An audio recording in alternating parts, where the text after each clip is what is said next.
अगर पिता भगवान का भजन करे तो अपने भाग्य और पुत्र के भी भाग्य को बदल कर जैसा चाहे वैसा कर सकता है। वो तो आएगा अपने ही कर्मों से, पर उसमें दुख और सुख का अनुभव तुम्हारे कर्म उसमें सम्मिलित होंगे। अगर आपने पूर्व में जो जीव पुत्र रूप में आ रहा है उसके साथ अभद्र कर्म किए हैं तो आकर के जीवन भर आपको जलाएगा, आपको दुख देगा। और आपने भद्र माने मंगलमय कर्म किए हैं तो जीव पुत्र बन के आएगा, तुम्हें सुख प्रदान करेगा। अब यदि इस समय भजन कर लो भगवान का तो तुम उसके भी भाग्य को बदल सकते हो और अपने भी भाग्य को बदल सकते हो। ये भजन ही एक ऐसा कर्म है जो सब सुधार देता है। मार्कंडेय ऋषि के पिता महाराज मृकंड ने देखा, बहुत ज्योतिषाचार्य थे, कि 5 वर्ष में मेरे पुत्र की आयु खत्म है, मर जाएगा। बड़ी चिंता हुई कि जीवन भर भजन करते रहे, तपस्या की। पहले प्रायः हम सब ऋषियों की ही संतान हैं, रहते गृहस्थ में थे पर पूर्ण ऋषि तपस्वी मुनियों की तरह हम सब ऋषियों की संतान हैं। जब गोत्र पूछा जाए तो देखो नहीं बोलते भरद्वाज गोत्र, याज्ञवल्क, गार, हम सब ऋषियों की संतानें हैं। हाँ, तो उनको लगा कि कैसे क्या कर सकते हैं कि 5 वर्ष के बाद ये बालक जीवित बना रहे। अब पिता का कर्म शुरू हो रहा है।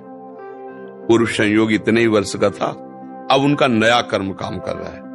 उन्होंने विचार किया भगवान के भक्तों और संतों में विशेष सामर्थ्य है। यदि संतों को साष्टांग दंडवत करे और संतों का आशीर्वाद मिले तो मैं इसे मृत्यु से भी बचा सकता हूं। उनको पता था, उनकी श्रद्धा थी, उनकी भावना थी। तो प्रायः पवित्र नदियों के किनारे ही ऋषियों के आश्रम होते थे, तो गंगा जी के समीप ही तो घाट में खड़ा कर देते। जो भी संत दिखाई देते, वैष्णव तिलक या शैव तिलक, वो सबको आदेश कर, छोटा सा बालक 2 वर्ष 3, साष्टांग प्रणाम करो, साष्टांग प्रणाम करो। उनकी सेवा यही थी, प्रसाद पाओ और जाके घाट में खड़े हो, जो भी संत दिखाई दे साष्टांग प्रणाम करो। एक दिन प्रच्छन्न वेश से गुप्त रूप से सनक सनंदन सनातन सनत कुमार भी, अब आपको क्या पता कौन महात्मा किस कोटि का किस वेश में तुम्हारे पास बैठा है, या तुम्हारे संग वार्तालाप कर रहा है, या तुम्हें कभी मिल सकता है, हमारी दृष्टि नहीं है ना। और वो दिव्य महापुरुष थे और वो देखा करते थे।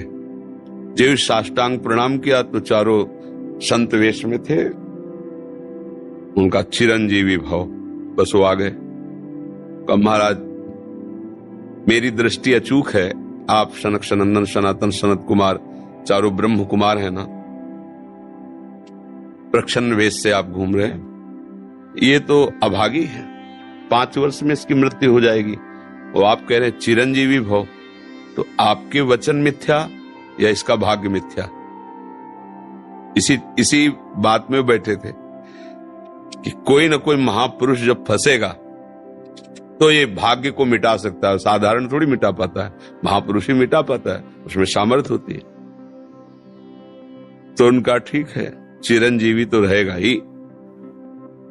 तुम्हारी ज्योतिष से तुमको पता है किस मिनट में किस सेकंड में मृत्यु होगी। उस दिन प्रातः से लेकर के और मृत्यु समय तक भगवान शिव के मंदिर में शिव का आलिंगन करके इसे बैठाल देना, बस फिर और हम देख लेंगे। ऐसा ही किया। चारों ब्रह्म कुमार दरवाजे पे खड़े हो गए। तो ऐसे पुरुषों के पास यमदूत नहीं आते, साक्षात धर्मराज आते हैं। धर्मराज ने देखा सनक सनंदन सनातन सनत कुमार, तो उनका इस जीव का समय हो रहा है, आप आदेश करें तो मैं इसे ले जाऊं। नहीं, मैंने तो चिरंजीवी भव कहा है। बोले ब्रह्मा के आप पुत्र हैं, ब्रह्मा के द्वारा ही विधान किया जाता है। तो इतनी वार्ता हो ही रही थी कि भगवान शंकर प्रकट हो गए। उनका कि कुछ बदलना नहीं है, 5 वर्ष की आयु ना, हाँ 5 वर्ष रहे, मेरी आयु के 5 वर्ष रहे। भगवान ब्रह्मा जी एक सुई लेकर के ऐसे कमल में छेदे थे, आका 1 वर्ष हो जाता है। वो क्रम जब समय का नहीं, जैसे उत्तरायण दक्षिणायन देवताओं के दिन रात, ब्रह्मा जी का दिव्य 100 वर्ष का जो आयु का विवरण है ना, उसको जब पढ़ो तो होश खराब हो जाएगी।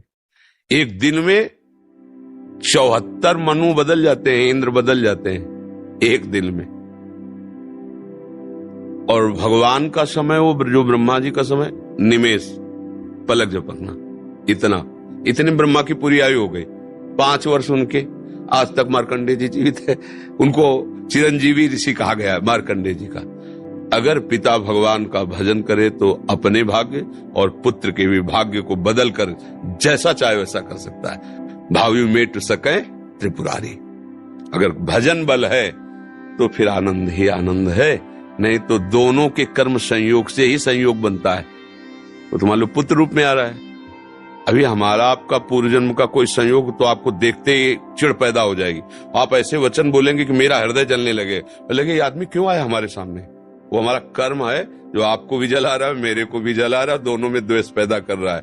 और अगर अच्छा देखते ही ऐसा लगा कि मानो हमने बहुत समय से अपने प्रियजन को बाद में देख, ऐसा लगता है ये तो हमारे बहुत प्रिय, और देखकर आनंद है, आप जाओगे खुशी हुई, हमारा खुशी हुई, क्या हुआ? कर्म ही सबको दुख सुख देता है और कुछ नहीं। अगर कर्म को कोई मिटा सकता है तो भगवान का भजन मिटा सकता है, दूसरा नहीं। खूब प्रभु का आश्रय लेकर के उनकी लीला गायन करो, नाम जप करो, सब ठीक हो जाएगा। और गर्भस्थ शिशु को भगवत चर्चा सुनानी चाहिए, उससे प्रभाव पड़ता है। जैसे माँ गर्भवती है तो चाहिए कि स्वयं स्वाध्याय करे या फिर परिवार के जन कथा कह रहे हो, चुपचाप शांति से बैठ के सुने और नाम जप करे, तो गर्भस्थ शिशु पर उसका प्रभाव पड़ता है। जैसे प्रहलाद जी जब कयाधु जी के गर्भ में थे तो नारद जी अपने आश्रम में लेकर के उनको भगवत चर्चा भक्ति का उपदेश किया, तो ऐसे महान भागवत 5 वर्ष में विश्व विजेता हिरण्यकश्यप को परास्त कर दिया। 5 वर्ष की आयु प्रहलाद जी की है और विश्व शक्ति संपन्न हिरण्यकश्यप परास्त कर दिया। अभिमन्यु जी गर्भ में ही थे, चक्रव्यूह का वेदन की क्रिया बताई तो 6 द्वार वेदने की क्रिया तक वो जगती रही, 7वें विश्व हो गई। तो फिर वो मतलब गर्भस्थ शिशु पर बाहरी चर्चा का प्रभाव पड़ता है, बाहरी आचरण का प्रभाव पड़ता है। यदि हम नाम कीर्तन, भगवत चर्चा, भगवत कथा वार्ता, तो उसमें भक्ति का अंकुरण हो जाएगा, गर्भस्थ शिशु में उसका प्रभाव पड़ जाएगा।